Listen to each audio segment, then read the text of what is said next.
Gagi, sa wakas nagpakita ka rin par, hindi na tayo puro drawing. Kaya nga pasensya par, puro ako baby time. Ang stricto kasi nung girlfriend ko. Ang mahalaga ngayon, ang importante, nagpakita ka na rin sa wakas. Grabe, thank you talaga par. Thank you sa pag-intindi. Oo naman, iniintindi talaga kita. Tagal na natin magkaibigan eh. Kasi minsan naiisip ko kung parang tinuturing mo pa ba akong kaibigan o hindi, kasi tagal ko nang hindi nagparamdam eh. Par, pagdating sa pagkakaibigan,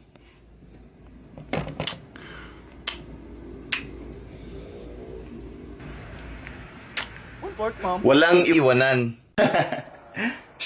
Hoy! Ano? Ano ba? Ano? Ano ba? Ha? Bakit?